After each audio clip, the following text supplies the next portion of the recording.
चुनाव से पहले सिलीगुड़ी में गरमाई राजनीति। शंकर घोष ने गौतम देव के आय स्रोतों पर उठाए सवाल। पश्चिम बंगाल में चुनाव से ठीक पहले सिलीगुड़ी का सियासी पारा अचानक बढ़ गया है। भाजपा उम्मीदवार शंकर घोष ने तृणमूल कांग्रेस के कद्दावर नेता और उम्मीदवार गौतम देव के आय के स्रोतों को लेकर मोर्चा खोल दिया है।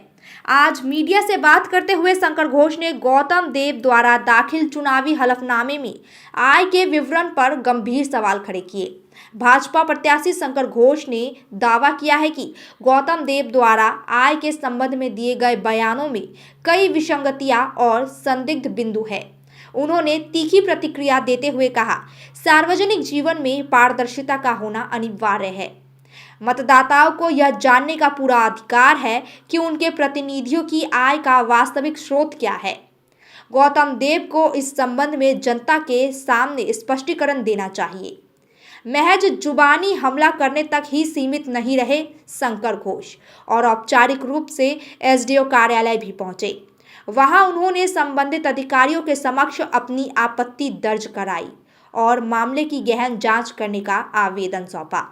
भाजपा उम्मीदवार का तर्क है कि लोकतंत्र में वित्तीय पारदर्शिता की चुनाव की निष्पक्षता सुनिश्चित करती है। गौतम देव और तृणमूल कांग्रेस की ओर से अभी तक इन आरोपों पर कोई आधिकारिक बयान सामने नहीं आया है। हालांकि कयास लगाए जा रहे हैं कि पार्टी जल्द ही इस पर पलटवार कर सकती है। राजनीतिक विशेषज्ञों का मानना है कि आय के स्रोत का यह मुद्दा आगामी दिनों में चुनाव प्रचार का मुख्य केंद्र बन सकता है। जैसे जैसे मतदान की तारीख करीब आ रही है, व्यक्तिगत और वित्तीय आरोपों के कारण सिलीगुड़ी में चुनावी मुकाबला और भी अधिक कड़वाहट भरा होते जा रहा है।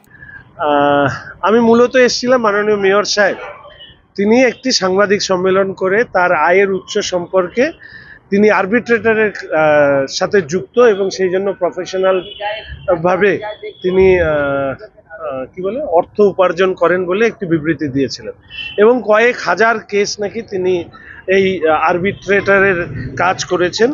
আমরা নির্বাচন কমিশনের কাছে এটাই জানতে এসেছিলাম যে একজন শিলিগুড়ি শহরের বা যে কোনো শহরের তিনি মেয়র তথা মন্ত্রী বা কোনো অ্যাডমিনিস্ট্রেটিভ পোস্টে থাকাকালীন আরবিট্রেটর হিসেবে তিনি কাজ করতে পারেন কিনা।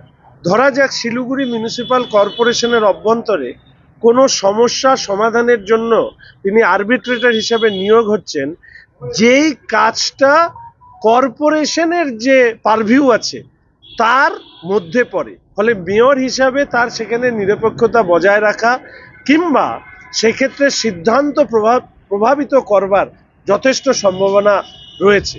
আমি এর আগের দিনও বলেছি, আজকেও বলছি, মেয়র সাহেব তিনি Damro's clearance sale is here with 50% off on selected products. Don't miss out. Visit your nearest Damro showroom now. Damro, internationally trusted furniture. মানুষের সামনে তার অর্থনৈতিক স্বচ্ছতা যে সেটাকে তুলে ধরার জন্য তিনি কোন কোন কোম্পানির আরবিট্রেটর হিসেবে কাজ করেছেন এবং এই কাজ করতে গিয়ে তিনি কতগুলো সমস্যা যা শিলিগুড়ি মিউনিসিপ্যাল কর্পোরেশনের পারভিউর মধ্যে পড়ে বা এলাকার মধ্যে পড়ে তার একটা লিস্ট মানুষের সন্দেহ অবসানে তিনি প্রকাশ করুন। সেখানে দাঁড়িয়ে অন্তত আমরা জানতে পারবো যে আমাদের মাননীয় মেয়র সাহেব তারই দলের সহকর্মী দ্বারা দুটো প্রশ্নে বিদ্ধ হয়ে আজ পর্যন্ত উত্তর দেননি। একটা হচ্ছে চোরে চোরে মাস্তুতো ভাই, আর দুই হচ্ছে কোনো মেয়র এর আগে পিডাব্লিউডি এবং বিল্ডিং এর দায়িত্বে ছিল না, একমাত্র উনিই হচ্ছেন এই দায়িত্বে ছিলেন। এই প্রশ্নের উত্তর মেয়র সাহেব দেননি এবং পরবর্তীতে শিলিগুড়িতে যে পরিমাণ প্রচারে অর্থ খরচ করা হচ্ছে, অন্যান্য জায়গায় কি করা হচ্ছে বলতে পারবো না, যেটা বহিরঙ্গে যা বুঝি প্রচুর পরিমাণ অর্থ খরচ করা হচ্ছে। এই অর্থের উৎসটা কি, সেটা কি আরবিট্রেটর হিসাবে তিনি এই অর্থের একটা অংশ পেয়েছেন না কি তার দল দিয়েছে, কোথা থেকে এই এত অর্থ উনি পেলেন, এই প্রশ্নটা নিয়ে মানুষের মধ্যে যেহেতু প্রশ্ন আছে, আজকে আমরা নির্বাচন কমিশনের কাছে জানালাম। এরপরে নির্বাচন কমিশনের উত্তর পাওয়ার পরে প্রয়োজনে আমরা আইনজীবীদের পরামর্শ নিয়ে ওনার ওই স্টেটমেন্টটাকে সামনে রেখে আমরা আদালতের কাছে এটা নিয়ে যেতে পারি যে একজন মেয়র হিসাবে আরবিট্রেটর এর ভূমিকা পালন করতে গিয়ে তিনি কি কি ধরনের সমস্যার সমাধান করেছেন সেটাকে জনগণের সামনে ডিসক্লোজ করা হোক। কারণ এই সময়কালে শিলিগুড়ি কর্পোরেশনের আর্থিক দুর্নীতি, বেআইনি বিল্ডিং প্ল্যান সহ নানা বিষয় নিয়ে মানুষের গুচ্ছ গুচ্ছ অভিযোগ রয়েছে। সেটা আমরা তার প্রাথমিক আমরা এসডিও সাহেব বা নির্বাচন কমিশনের কাছে আজকে লিখিতভাবে এই অভিযোগ রাখি।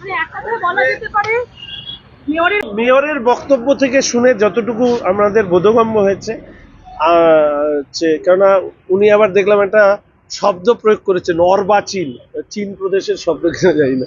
তো আমরা জানতে চাই যে মেয়র সাহেব একজন তিনি এত প্রতিষ্ঠিত একটি পদে আছেন, আইনজীবীও আমরা জানি, তাহলে কি পদ্ধতিতে তার আয় হয়েছে সেটা জানাতে গিয়ে বলেছিলেন তিনি আরবিট্রেটর। তা আমরা তো কেউ শুনিনি, আপনারা শুনেছেন কিনা আমি বলতে পারবো না, আমি তো জীবনে শুনিনি।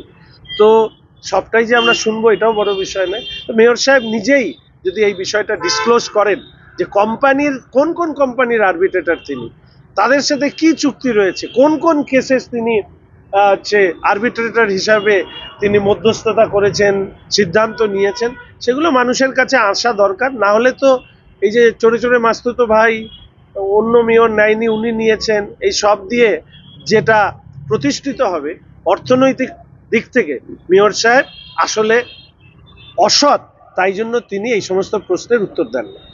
दादा आपने की डेपुटेशन जमा दिला? रॉयलॉक सिलीगुड़ी में आ गया है जंबो ऑफर। स्टाइलिश सोफा सिर्फ 22,000 से और प्रीमियम बेड सिर्फ 15,000 से।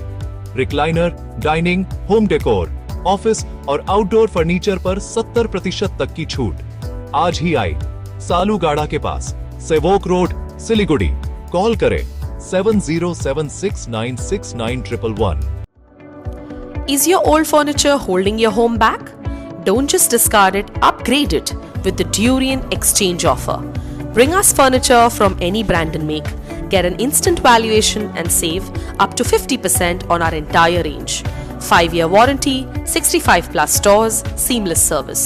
Visit Durian today and exchange I for like the the best. showroom because it's quite huge and you get a proper feel of the thing that you are seeing. The Durian शादी या function में हो या day संजोना, documentary हो या विज्ञापन बनवाना, product की ब्रांडिंग को न रंग लगाना, कैंडिड शॉट से बल्कि कराना, हर तस्वीर में जादू लाना, हर फ्रेम में हो कला का खजाना, खूबसूरती और क्रिएटिविटी जब साथ निभाना।